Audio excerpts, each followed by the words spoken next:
Hello, people online. I'm just taking a quick break from my day to talk about something I've been thinking about today. And so, I've been thinking about the archetype of the wounded female that never heals. And so, I'm not necessarily using the word archetype like how Jung would use it, but kind of just in the more basic definition way of it. And I wanted to talk about, I've been going through some craziness with this woman who filed a false injunction against harassment against me, making a bunch of lies and stuff. And that night, after being served with the fraudulent injunction, it was really hard on me. I had a panic attack for the first time in a year or so. And yesterday I was discussing it with my therapist, and she was very proud of me for handling it differently than me, not letting it push me into a depressive episode, as it may have done in the past, this kind of thing. But what we discovered is that the real trigger, it wasn't even about the Tara Simmons chick. What it triggered in me was the trauma that I went through with my own mother, when my son told his school, who called CPS, about my mother molesting him. I immediately tried to get a restraining order against my mother. We were sharing a house together, my father's house that I live in now, and I tried to get a restraining order to get her out of the house, and she immediately filed for another restraining order against me, but hired a lawyer. I didn't have money for a lawyer or time to deal with court, and so I just signed the restraining order no contest, because I was like, look, as long as you leave me alone, whatever. I will leave the house. I ended up buying an RV and I ran. Took me and my son all the way to California to get as far away as possible from her. But this situation of the false harassment charges, or injunction, it's not criminal, it's civil, but it reminded me of that time when my mom lied as well to get that restraining order against me. She made up all kinds of stuff, and I don't even remember what all was in it, honestly, because I didn't even read the thing full. I skimmed it, and I was like, this is stupid. But it brought up those feelings of helplessness and hopelessness, where you see that what's being done is clearly morally and ethically incorrect, and yet it's still happening. And that reconciliation that has to happen inside a person to accept that life is like this sometimes, and that sometimes you don't get justice. Sometimes bad people get away with bad things, and the good people just have to deal with it. Not that I do like to think of myself as a good person, though I'm really just a human. I've done good and bad things, and I try to choose more good than bad, but, at the end of the day, it is a little reductive to call people good or bad, but I feel like when I'm in emotional crisis, I do struggle with a lot of black and white thinking, the always, never, all or nothing, good, bad, and, so that's where my mind was at in crisis, and it really wasn't even about the stalker chick. It was about my own, feelings of panic and trauma of an unfair world, and especially people weaponizing the legal system, because, honestly, all of us Americans know that the legal system is not always just. We know that. And, that makes me scared sometimes, especially being a non-binary Asian American. I am not the American dream, I'm not all white, I'm not blonde hair, blue-eyed, I am part Asian, and I am not cis, and so we know that especially minorities do not get treated fairly. Hate crimes are a thing, but it got me thinking a lot about the wounded female archetype.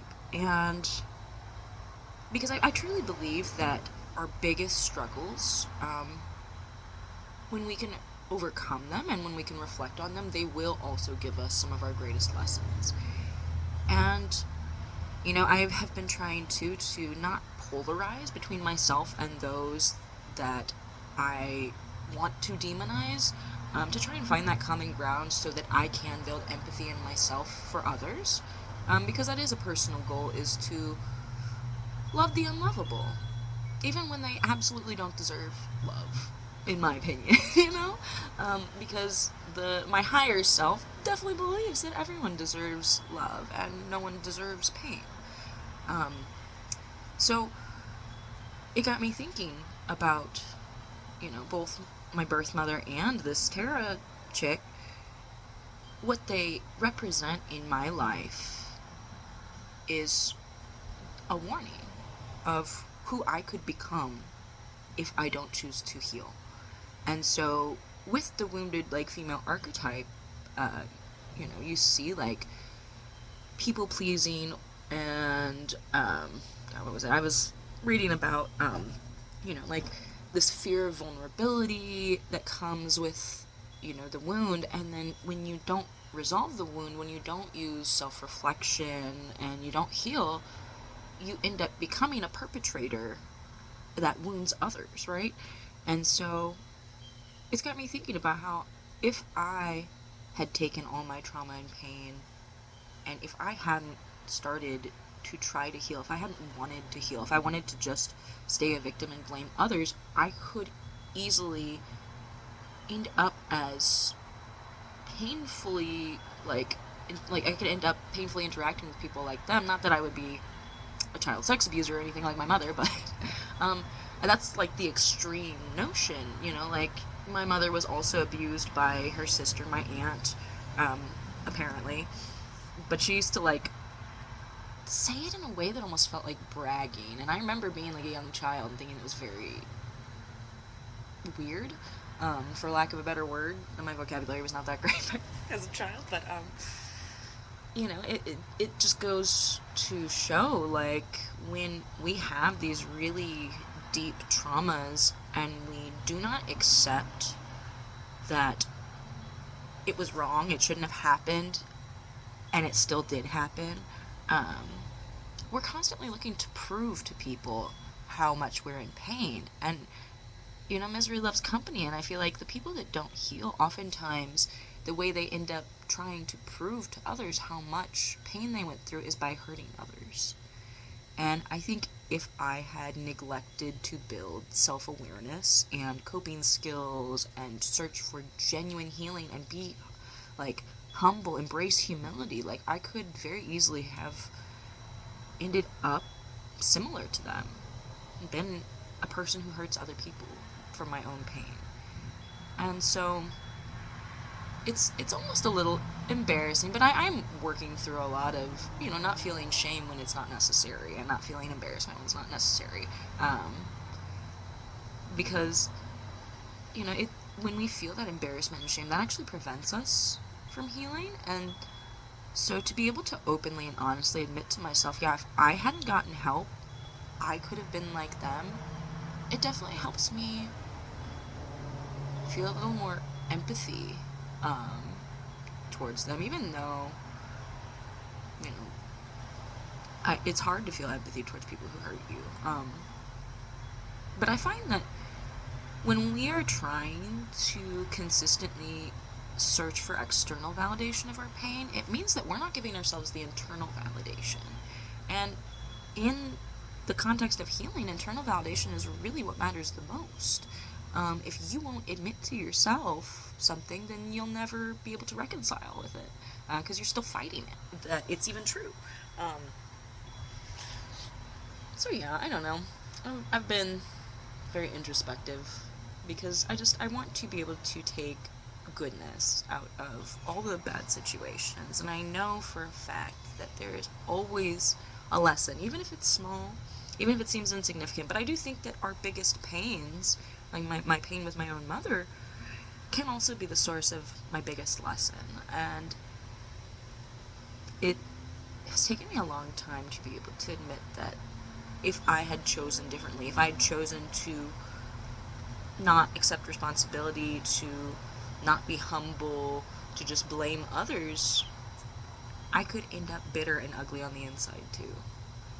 And we all could, that's the thing. And so, though as time goes on, the differences very much greater and greater, There is a point in time where it's just a small, like, choice that you make over and over again that sets me apart from these people. Even though we are very different now, there was a path I could have taken and we wouldn't be very different at all. And that's sad, because I do know I did spend time in a victim mentality rather than healing, and I know how miserable I really was. I mean, it's a really hard way to live when you feel like the whole world is against you, when you're always afraid looking over your shoulder, and it can be like a very slippery slope into delusional thinking too, because a brain that feels constantly targeted is going to come up with defense mechanisms and coping skills to try and protect itself and make itself feel safe.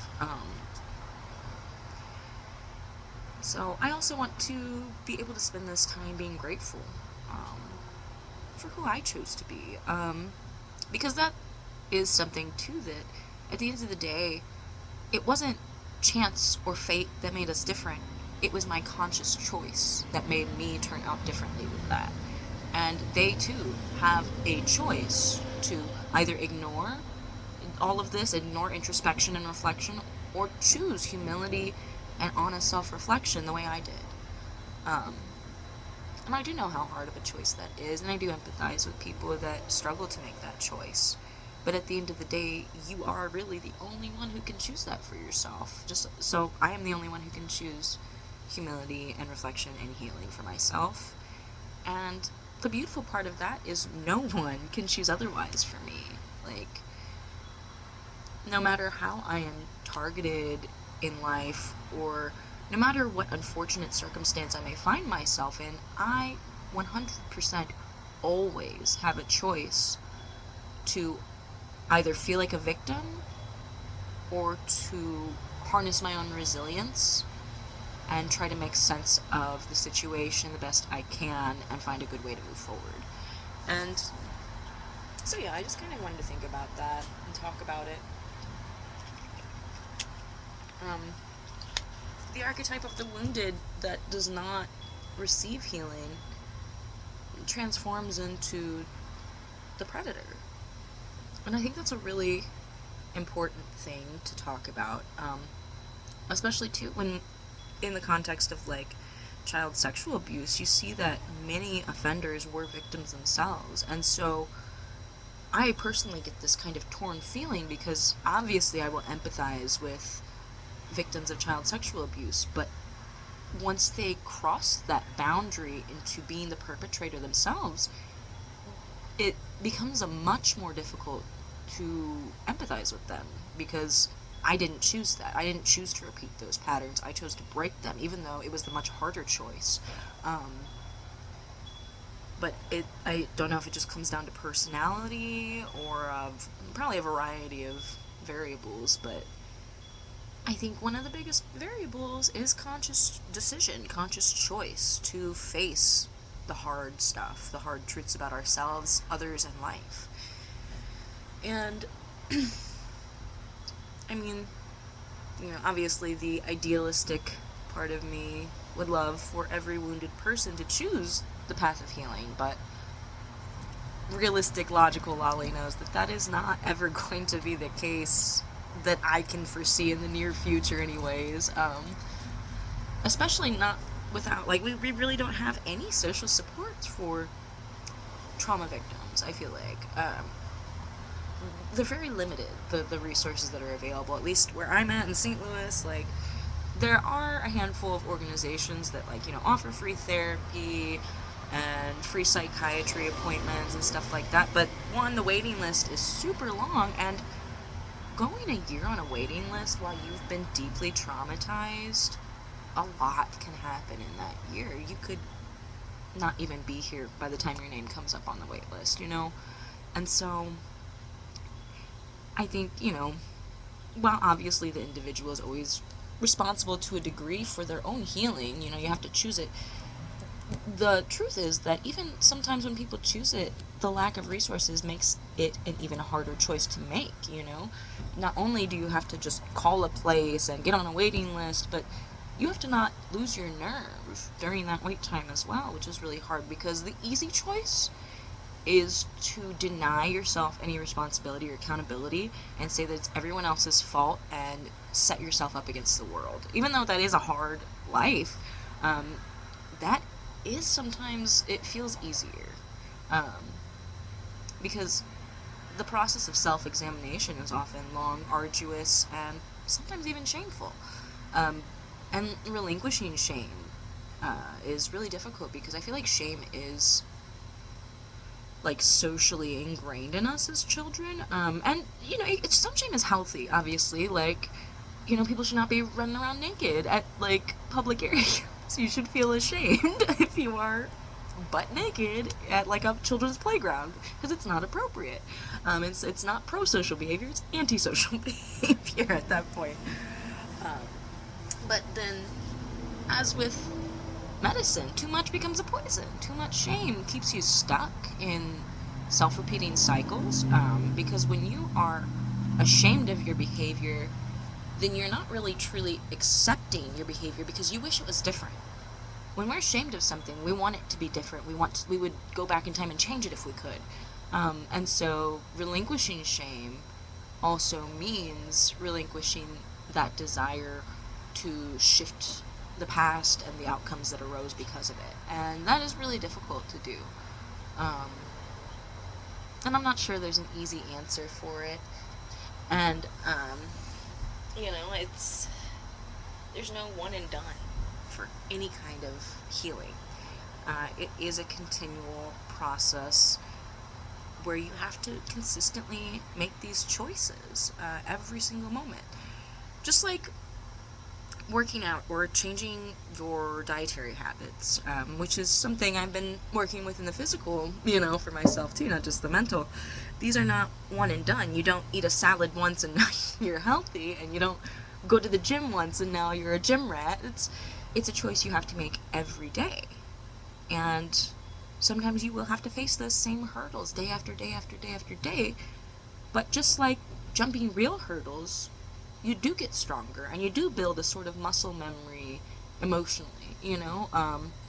And so when I struggled with a panic attack the other night after being served with a false injunction against harassment for someone I haven't spoken to in years,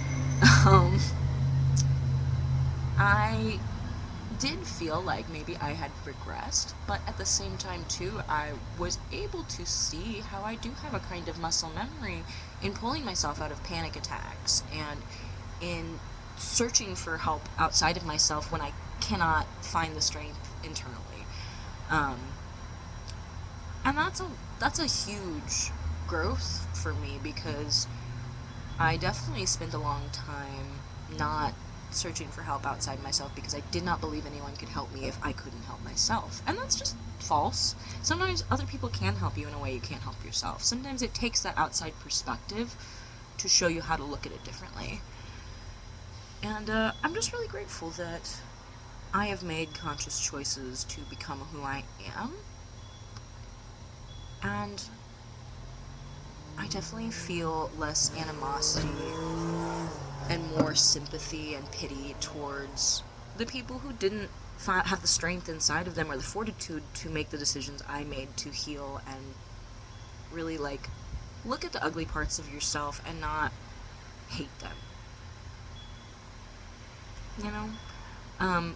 Because you can not hate yourself, like your ugly parts, and still want to change them, you know? And I find actually that more motivation for change comes when we can let go of self-hatred and self-loathing, at least for me. So yeah, I just wanted to share a little bit of this. I digressed so much. I'm not even sure what the main topic of this video is, just me ranting and venting again. But it's helpful. And I do hope that maybe 10 years from now this is still on YouTube and someone who's going through something similar sees this and I'm that outside perspective that helps them shift theirs. And it would be honestly just such an honor to help people jumpstart their healing journey because healing from trauma saved my life, literally. If I had not chosen to heal, I do not believe I would be here. And yeah, I am grateful to be alive. I am grateful for the ability to reflect and grow on my own terms and at my own pace. And I genuinely wish my experience of healing and growth to similarly happen to other people, because it really just feels like you can breathe for the first time, and that like a weight is lifted off your shoulders. And obviously, you know, in an ideal world, everyone would be healed. I know that it's not practical or realistic, but sometimes we have to allow ourselves senseless hope to, while also staying rooted in reality, because sometimes senseless hope without that touch of rooting in reality can lead to more devastation. But yeah, all of life is just a balancing act and a continuum of choices that we make. So you can either make your choices consciously or unconsciously. I wish everyone lots of introspection and humility today. Have a good one. Bye.